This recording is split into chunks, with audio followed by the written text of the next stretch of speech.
जय हिंद दोस्तों, स्वागत है आपके अपने YouTube चैनल शिवम यादव गुरुकुल में। आज हम लोग क्लास 10th के एक महत्वपूर्ण क्वेश्चन को सोल्व करने वाले बहुत जो क्वेश्चन है, यदि दो लगातार प्राकृतिक संख्याओं का गुणनफल 20 है तो उन संख्याओं को ज्ञात करना। उन दोनों संख्याओं को ज्ञात करना बहुत जिसे गुना करने पर हमें 20 प्राप्त हो जाए। तो कैसे हम लोग उसको गुना करते हैं और कैसे बनता है, इस हिसाब को वो आप लोग देखिएगा और सीखिएगा। अगर समझ में आएगा तो ही लाइक कीजिएगा, शेयर कीजिएगा, चैनल को सब्सक्राइब कीजिएगा। चलेगा। कह रहा है प्राकृत संख्या।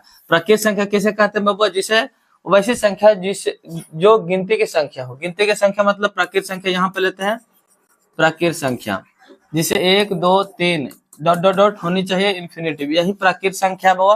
तो यहाँ पे सबसे पहले लिखेंगे कि माना के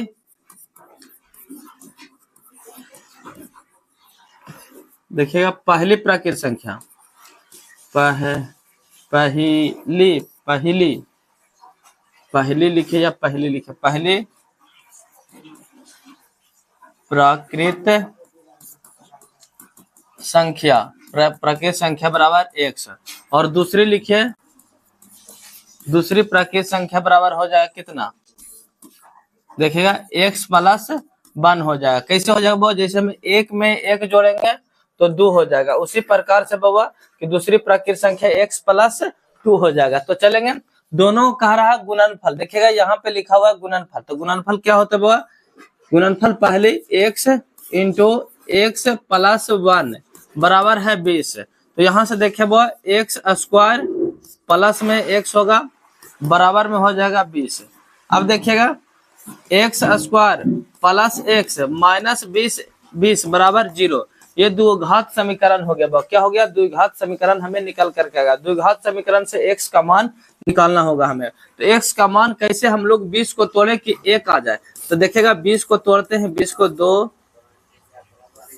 यहाँ 10 हो जाएगा। क्या हो जाएगा? 10, फिर 2 से करेंगे 5 हो जाएगा। अब 2 दूना 4, 4 5 20। इसका मतलब 4 और 5 के फॉर्म में तोड़ेंगे तो माइनस 20 आ जाएगा। तो यहाँ देखिएगा बाबा, आप लोग समझिएगा, अगर हम यहाँ पे एक्स स्क्वायर प्लस में 5x रखे, कितना रखे बाबा? प्लस में 5x रखते हैं और इधर में जाएंगे, इधर में माइनस 4x माइनस 20, इससे हो सकता है या नहीं? 4 5 20 माइनस 20 भी हो जाएगा और ये घटेगा तो प्लस x भी आएगा। तो यहाँ पे x कॉमन लीजिएगा तो यहाँ बचेगा 1x और प्लस में 5 बच जाएगा। इधर चलेंगे तो इधर बचना चाहिए x प्लस में 5 बचना चाहिए। तो कैसे करेंगे? -4 को निकालते हैं यहाँ से। तो देखिएगा यहाँ से निकालेंगे तो प्लस माइनस निकल जाएगा तो प्लस से ना बचेगा बाबा। तो इतना निकल करके आया। तो x जो एक गुणनखंड निकल कर आया बाबा, x -4 बराबर 0 और एगो निकल कर गया x प्लस 5 बराबर 0। तो यहाँ से x बराबर निकालना चाहेंगे, देखिएगा यहाँ पे समझिएगा, x बराबर अगर निकालना चाहेंगे तो प्लस में 4 होगा, यहाँ पे x बराबर निकालना चाहेंगे तो -5 होगा।